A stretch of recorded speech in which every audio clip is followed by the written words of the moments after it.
श्री स्वामी समर्थ सगळ्या स्वामी भक्तांचे आपल्या स्वामीसूत्र चॅनलवर मनापासून स्वागत। स्वामी भक्त हो, आज पुन्हा एकदा आपल्या स्वामीसूत्र चॅनलवर तुमच्यासाठी नवीन व्हिडिओ घेऊन आलेली आहे।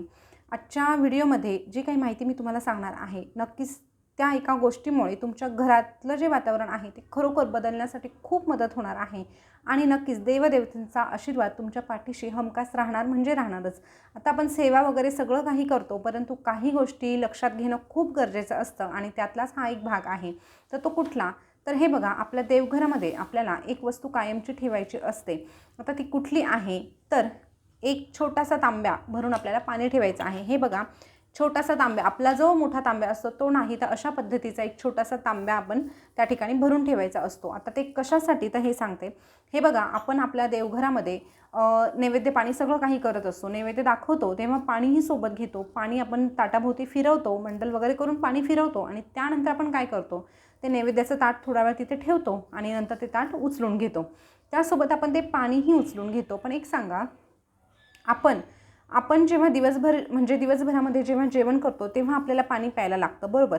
पण मग आपण जेवतानाच पाणी घेतो का? त्यानंतर आपल्याला तहान वगैरे लागत नाही का? तर नक्कीच लागते, आपण नंतरही पाणी पितो। आणि जर आपण असं मानतो की माझ्या देवघरातले देव हे आपल्यामध्ये वास्तव्य करतात, खरोखर त्यांचं इथे वास्तव्य आहे, जर आपण ह्या गोष्टीवर विश्वास ठेवतो तर मग आपण ह्या गोष्टींवरही विश्वास ठेवायला हवा की त्यांनाही भूक लागते, त्यांनाही तहान लागते आणि म्हणून त्यांच्यासाठी आपल्याला हे छोटंसं एवढं तांब्या भरून आपल्याला पाणी ठेवायचं आहे।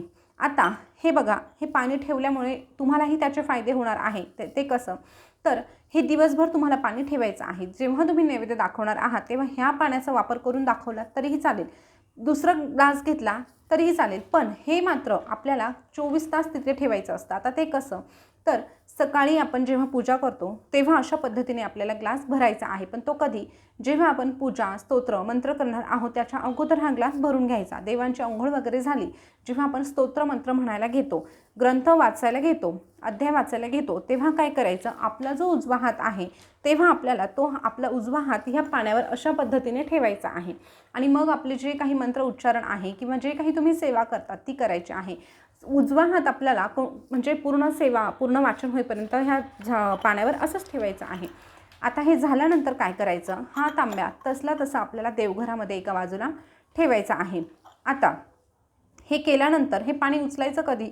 तर दुसऱ्या दिवशी जेव्हा तुम्ही पूजा करणार आहात तेव्हा पूजेला बसण्याच्या अगोदर आपल्याला अगोदरचं जे पाणी आहे ते उचलून घ्यायचं आणि हे जे पाणी आहे ते आपलं पिण्याचं जे पाणी असतं ना, त्या पिण्याच्या पाण्यामध्ये ओतून द्यायचं आहे। माठ म्हणा, पंचपात्री म्हणा, त्यामध्ये आपल्याला हे पाणी ओतून द्यायचं आहे आणि त्यातलं अगदी थोडंसं पाणी शिल्लक ठेवायचं आणि ते पाणी आपल्या घरामध्ये सगळीकडे शिंपडायचं आहे।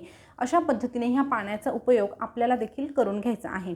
आता हे इथपर्यंत समजलं। आता दुसऱ्या दिवशी पुन्हा हे झाल्यानंतर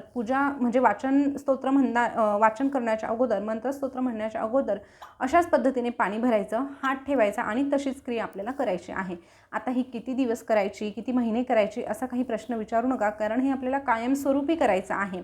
त्यामुळे याने आपल्याला फायदे काय मिळणार आहे? तर हे बघा, सर्वप्रथम आपण देवाची तहान भागण्यासाठी आपण हे पाणी ठेवत आहोत। एक प्रकारची देवाप्रती आपल्याला जी काळजी आहे ती या ठिकाणी व्यक्त होत असते। त्यानंतर आपण जेव्हा हात ठेवून मंत्र जे काही उच्चारण करत असतो तेव्हा हे पाणी अभिमंत्रित होत असतं। आता पाणी म्हटलं तर पाण्यावर भरपूर क्रिया केल्या जातात। तुम्ही जर आपण कथा दाखवल्या जातात बघा, पौराणिक कथा जेव्हा TV वर आपण बघतो त्यामध्ये जे साधू महाराज असतात त्यांच्या हातामध्ये कमंडलू बघायला मिळतं, त्यामध्ये ते पाणी असतं। कुणी त्यांना काही बोललं किंवा काय, तर त्यांना शाप वगैरे द्यायचा असेल तर ते पटकन त्या कमंडलूमध्ये हात घालतात आणि ते पाणी अंगावर शिंपडतात आणि अशा पद्धतीने त्यांचा शाप वगैरे जे असायचं ते लागतं किंवा चांगल्याही बाबतीत ते पाणी शिंपडून एक प्रकारे ते आशीर्वाद द्यायचे। तर त्याचं कारण असं की पाण्यावर आपण जेवढी क्रिया किंवा जेवढे मंत्रस्तोत्र म्हणतो तेवढं ते पाणी स्वीकारत असतं, तेवढा परिणाम त्या पाण्यावर होत असतो आणि तेवढं ते पाणी पवित्र होत असतं। यामुळे आपण ही जी क्रिया आहे ती पाण्यावर करायची आहे। आता हे मंत्र स्तोत्र याने अभिमंत्रित झालेलं पाणी जेव्हा आपण आपल्या पिण्याच्या पाण्यामध्ये टाकणार आहोत तर त्याने आपल्या घरातील सदस्य आहे त्यांच्यावर देखील सकारात्मक बदल होण्यास मदत होणार आहे। एखाद्याचा स्वभाव चिडचिडा असेल किंवा मग अजून काही समस्या असेल तर त्याने नक्कीच ह्या समस्या सुटण्यास मदत होत असते। जेव्हा आपण घरामध्ये हे पाणी शिंपडतो तेव्हा घरातलं वातावरण जे आहे ते देखील मंगलमय होण्यास सुरुवात होते। त्याचप्रमाणे घरामध्ये जी नकारात्मकता वास करत असते ती दूर होण्यास मदत होत असते आणि हे अभिमंत्रित केलेलं पाणी आपण पिल्यानंतर किंवा आपल्या घरात शिंपडल्यानंतर आपल्या घराचा कायापालट झाल्याशिवाय राहत नाही. तर स्वामी भक्त हो, अगदी छोटासा उपाय आहे, अजिबात म्हणजे तुम्हाला त्यासाठी काही करण्याची गरज नाही.